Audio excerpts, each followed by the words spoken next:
Thank you. I'm an entrepreneur, a wellness expert, a healthy living advocate. And how I got here took a little longer than that of the average entrepreneur. And that is because while I had the calling and felt that passion, I couldn't take that leap of faith and make that change.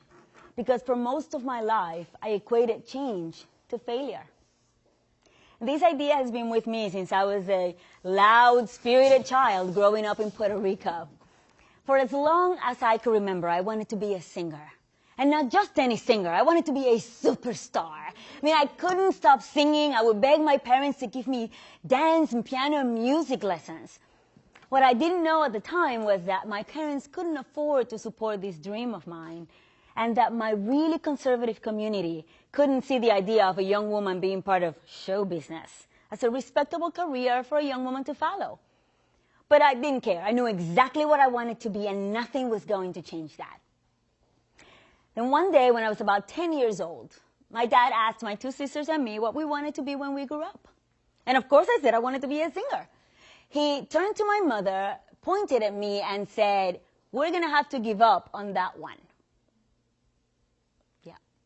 Don't get me wrong. My dad is a good man. And I'm sure he thought he was doing the right thing when he was trying to discourage me from a career that is known to be unpredictable and unstable. I don't think he realized how deeply those words touched me. And that's the thing with parents, right? Sometimes what they say and do touches in ways that they could never imagine and affect us, sometimes for the rest of our lives. But at that very moment, little loud, spirited Jovanka decided that she was going to do anything and everything in her power to become a singer. Nothing, and I mean nothing, was going to change that. Anything other than following that path and sticking to that plan until I found absolute success would be considered a failure.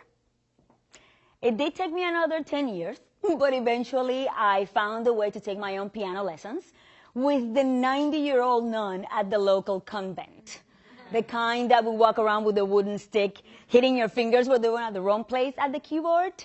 Yeah, that did not last very long. But eventually I signed up to the music program at the University of Puerto Rico. I was a member of the university choir. I eventually found another piano teacher. I was on my way. And then I developed calluses on my vocal cords, effectively ending any chance I would ever have at having a beautiful, long-lasting singing voice. My gut, my will was telling me to keep going, but my body was saying, nope. It is time for you to change that path and find a new one. So I did. I was still very passionate about music, but this time on the business side. And that's when I decided that I had to go really big. So I enrolled in the music and business department at New York University, and I moved to this big city to follow in this new path.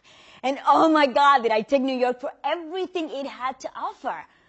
I started to wonder and realize that change, even if it stems from failure, may not be that bad after all.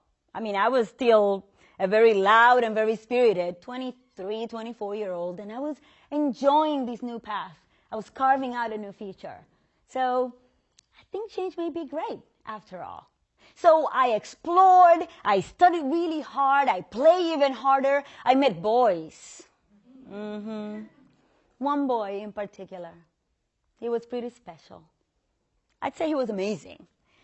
And he swept me off my feet.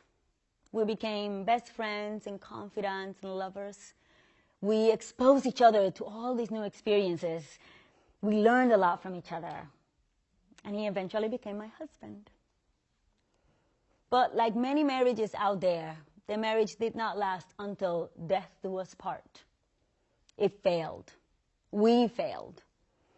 And this one felt like an even bigger failure because I was failing society. I was failing my family. I was failing his family. I was failing him. I was failing myself. And it was while I was trying to find healing that I really reluctantly started to redefine this idea of failure. I thought, if a marriage ends before death do us part, does it still have to be a failure? We were bigger and better people than before we met. Our lives were richer with each other in them, even if we were no longer married. So with time and some serious effort, we found a way to remain friends and family and colleagues. This man is, to this day, one of my strongest supporters and dearest friends, and he is, in fact, sitting in the audience today. But all the while, I was working really hard. I had a fancy job working with even fancier singer-songwriters like Beyonce and Billy Joel. I climbed the corporate ladder, eventually making it to a big fancy title of VP at a large multinational corporation. But I was physically and emotionally out of whack. I was feeding my body average, not so great foods. And I was feeding my mind average, not so great thoughts. And that's when my body gave me another kick in the butt. First it was an ulcer. Then it was colitis. Then it was fibroids, the size of my fists. I was stressed out. I was ill. I was very scared. I was angry. And all the while I was feeling like a failure. And it was this experience with disease that forced me to rethink failure in a more tangible way. Because I could change careers, I could change relationships, but my body, this is a different story. This is the only one I have. I couldn't abuse and wreck it like I would a car and then pretend to go get a new one tomorrow. I had to change my path yet again, but this time, for the first time in my life, I had absolute control over those choices. I can choose what I put in and on my body, and that will make the difference between failing yet again or triumphing. And this became such a passion that I started to read and devour books and tapes, taking courses, researching, using my own body as a guinea pig. I so wanted to find a solution and to heal that I ended up trying dozens of alternative treatments. Chinese medicine, Ayurveda, acupuncture, yoga, detoxes, juicing, I tried it all. I learned in my own very scientific way. I tried a few things, I tested them, and then I tracked what worked and didn't work. I learned that what you feed your mind and your body has the ability to heal you, or it can destroy you. So I took from each of these traditions and pieced together a lifestyle that helped me heal. I learned quite a lot, and I loved this process that required constant changing. My 10-plus year journey towards disease and back helped me understand a lot about myself, but also about the world around me. I started to question all of these common sense ideas that we somehow ignore or take for granted. Take, for instance, the foods that we eat.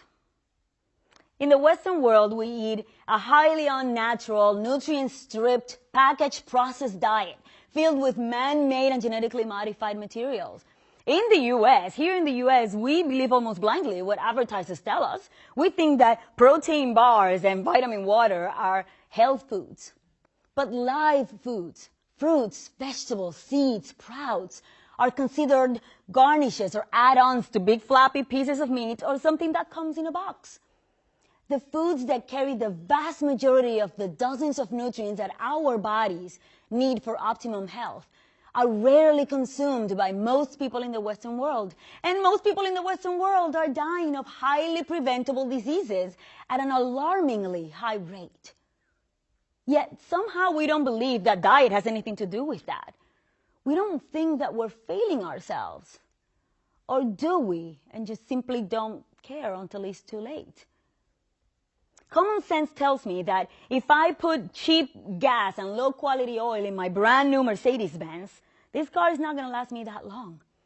Why on earth is it so hard for us to believe that the same thing is not going to happen with our bodies? Yeah, we blindly believe without questioning, so I decided to stop doing that. Just because someone tells me it is good for me to eat doesn't mean it is. If I offered you a plastic apple, would you eat it? Of course not. It's artificial. Yet we eat foods with artificial ingredients listed on the packages all the time and in high amounts. And then when something goes wrong, it's a lot easier for us to elect to have surgery, to have your chest split wide open, to fix a heart problem, before embracing a simpler solution like changing your diet. I don't ever want to have to make that choice, so I decided to embrace simplicity with respect to my diet. And that meant eating a plant-based diet. Foods that my grandmother would recognize as food. with ingredients that I could potentially grow myself. So once again, I changed my path. I left my seemingly cushy job to become a healthy living advocate. I started to write, to share my story, and to teach. I teach people to take the power back. No longer should you blame your genes or your destiny or your childhood lifestyle. You are born with natural curiosity and with the ability to acquire knowledge and resources. We cannot be spoon-fed any longer. We must start acting today if we want to extend our longevity. I teach people that their bodies are like luxury vehicles and the only home that you have to live in. And if this home crumbles, it'll cost you greatly to bring it back together. And truth be told, you wouldn't vandalize your brand new luxury Mercedes-Benz on purpose.